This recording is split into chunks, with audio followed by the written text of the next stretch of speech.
Our off-grid life has taught us a lot. It's been 5 years now, and in the highs and lows and the moments in between, we've discovered the truth about finding happiness. And that is that happiness isn't real. We're told to think of happiness as a state of being, but happiness is an emotion. It is a fleeting feeling that passes, just as anger or sadness, excitement, fear, or boredom passes too. We're all searching for what will make us truly happy, and it might sound sad, but I don't think that we can ever be truly happy, because life is a balance of all emotions. I think instead you can find purpose, and it's different for everyone, but for us, purpose comes from using our hands, from creating or growing our own food. It comes with each tree planted or each fence fixed. It grows from rest as well as work, from joy as well as hardship. Happiness passes as quick as the afternoon sun, but purpose is deeper, and it guides the currents of what you do.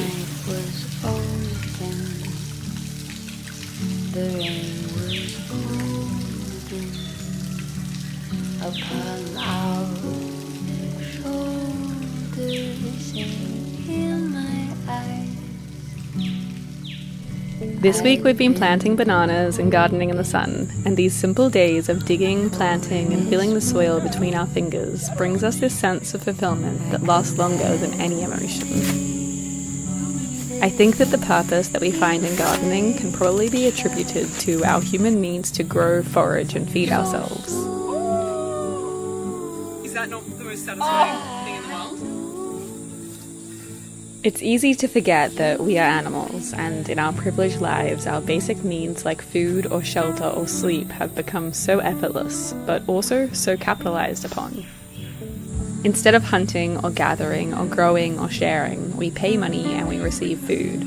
And do not get me wrong, I love these modern privileges, but there's something so lacking about sorting through supermarket shelves full of processed foods from companies whose profits often outweigh their morals. It's the most incredible feeling. You can plant a tiny little pup like this, and then in a year it will give you this giant bunch of fruit. When we grow our own food, we're able to connect with the nutrition that our body needs. We're able to see the rich soil, the saplings who will one day grow tall, the fruit almost ready for harvest, yesterday's rain that feeds the soil, and today's sun that cultivates growth. We're able to see that when we nurture the plants, they return the nurture straight back to us in the form of fresh fruit. We close this reciprocal system, seeing our hands, the dirt, the plants, and the fruit all work in a seamless cycle, a system that gives and receives.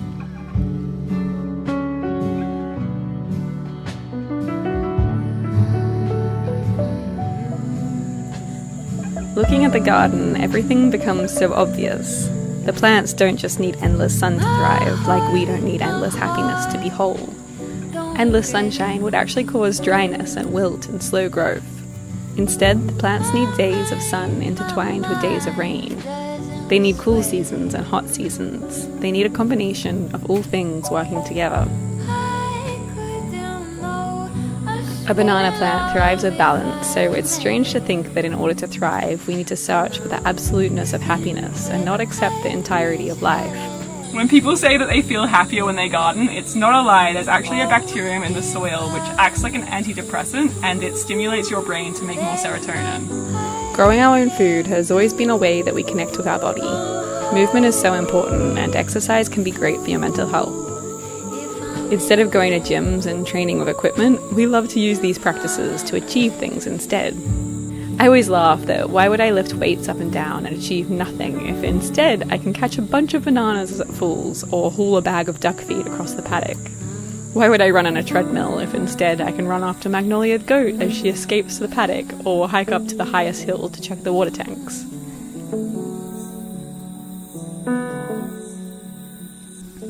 We find purpose in these small tasks, in the endless labour and the physical exertion of looking after the land. It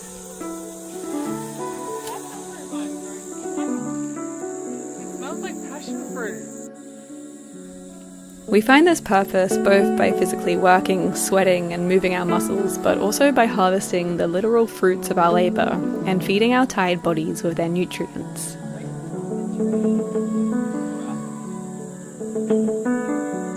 This feeling of eating something that you grew with your own hands brings us fulfillment like nothing else. This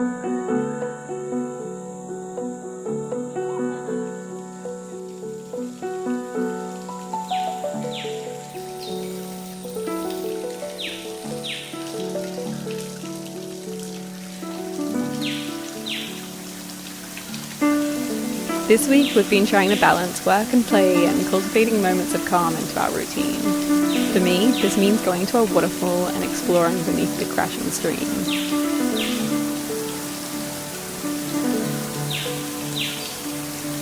Invisible connections and harmonious interactions are woven through the earth. Everything in nature has a purpose. Every beautiful thing is laced with meaning. The dragonfly's intricate fairy wings have hundreds of sensory neurons, letting them flutter with grace.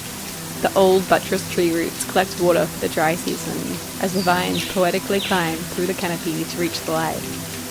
Between trunks and vines, these dragonflies feed on the insects and their prey to fish and birds. The strength of the vines creates shelter and habitat, while in the tree roots, insects and frogs breed. An invisible web connects every action and movement, every insect, tree, cloud and stream.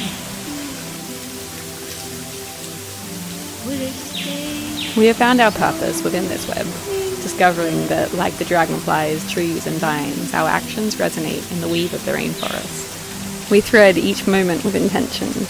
Our fulfillment grows with every small action, and as they culminate, we discover the happiness that is found in purpose. It is the simple feeling of making change with our hands. With simple contentment, we watch the work we do transform the landscape. We've found that happiness isn't a state of being. It is a fleeting feeling among a sea of emotions.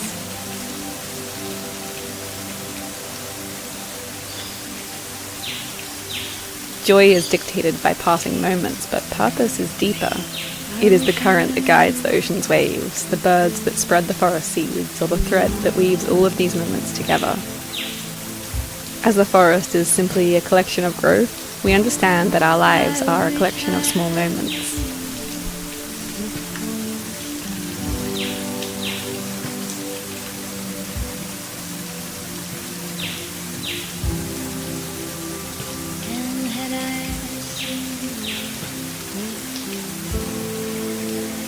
Water always teaches us of the complexity of ourselves. It feeds the soils and allows the plants to grow. It gives life, and without it, we wouldn't exist. Water is the core of everything, but also it causes destruction like nothing else. Exactly 3 years ago, these valleys were destroyed in the biggest flood in recorded history, and that day, water became a feared enemy. It carved its own path violently. Anything in its way was torn, shattered, and buried. The waters have taught us that nature, working together, is harmonious, but with imbalance, everything can go wrong.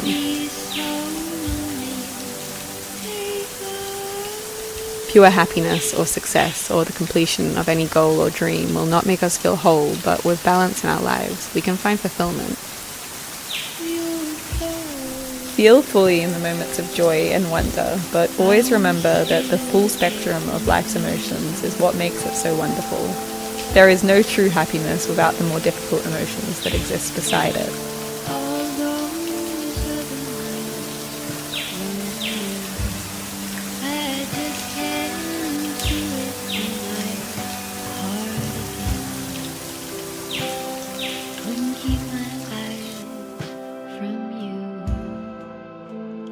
We talk about this a lot in our book through the principles of connection, creativity and care. We talk about how to live a happy life, not in terms of the unattainable happiness that we're told about, but the real true happiness that you find from purpose, the fulfillment from making things with your hands or caring for those around you. Back at the farm, we have 1,000 jobs to do, and today we're chasing after runaway goats and mending fences to keep them from escaping.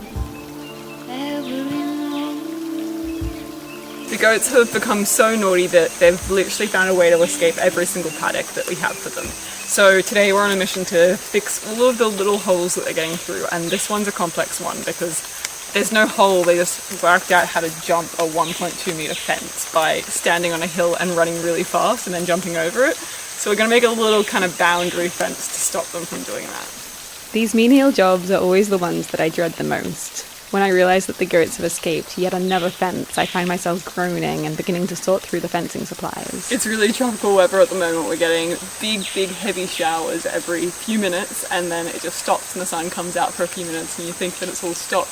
The sky turns blue and then 5 minutes later there's a huge rainstorm again. But it's fencing time, so no matter the weather, we've got a fence. But I normally find myself actually having fun as I mend the fence and think of solutions around the goats' naughty ways. So despite there being an amazing paddock full of grass and different things for the goats to eat, they keep jumping this fence here and jumping all the way over there. So we're just going to build this little kind of fence in between that will stop their run up. Of course, there are frustrating moments, and I'd probably prefer to spend my afternoon reading or drawing, but in the boring jobs comes this kind of satisfaction. It's like solving a puzzle or something, and I can't wait until tomorrow when the goats realise that they can't do their little trick anymore. I'm just weaving this through the star pickets, and then that's going to create some good pressure, and then I'll just wire it into place, and I think that'll stop the goats. I think it's also energising just being out in the weather, feeling the passing tropical storms fall onto your skin, and knowing that this rain will feed the bananas that we just planted. It's not the best built fence, but that doesn't really matter because it's more just to stop them from running and jumping. It's hard to believe that all of the 7 goats, 6, 7, how many are there? All of them can jump over this fence. But I saw it with my very own eyes one day, even the smallest one, who's only like this tall, I saw her just fly over there. I couldn't believe it.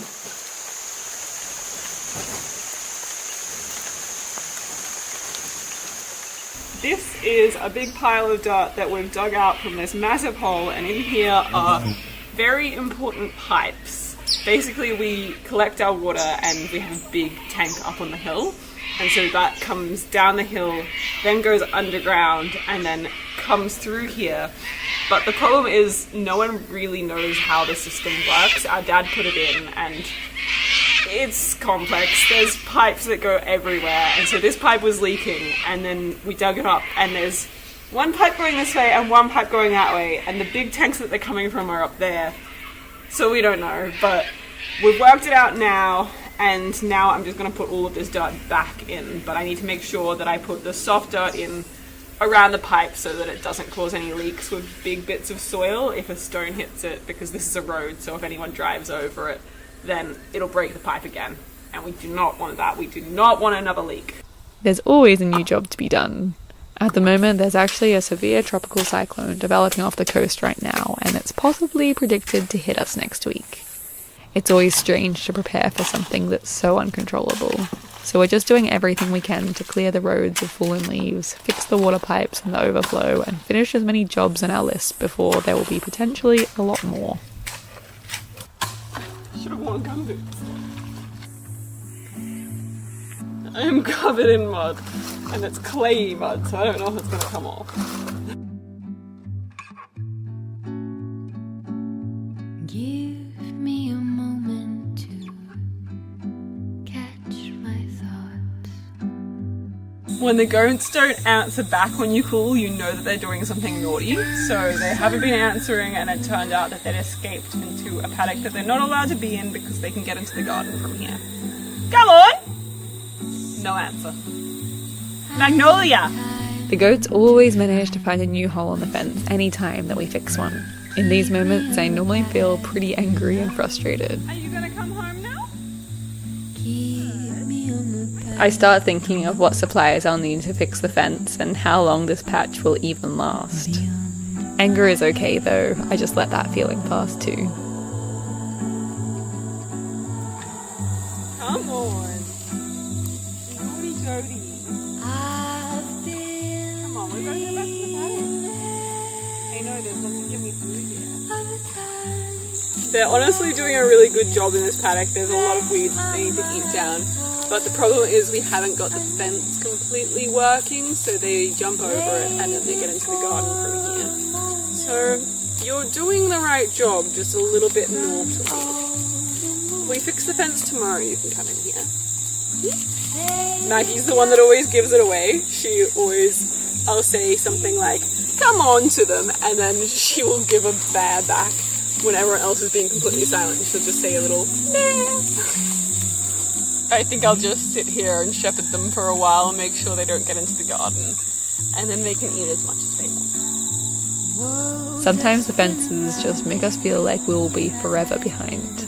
This fence now has a conveniently goat-shaped hole in it, and the fence on the other side that enters the garden has grown over with grass and vines so they can jump over it too. In their other paddock, they found a hole that leads to the neighbour's cow paddock, and just last week I mended a different hole again that they made so that they could sneak into the orange orchard. Far beyond the clouds, above the open sky. Here's the hole.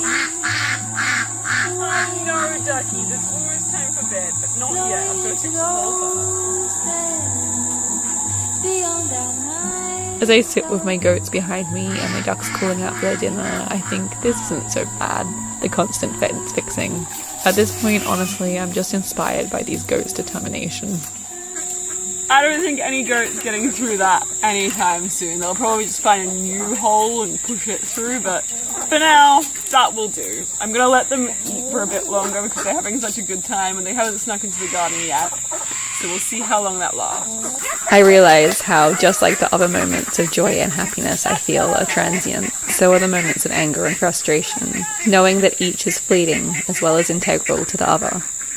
If my days were made up of only joy and play, no difficulties or frustrations, then what meaning would the joy hold?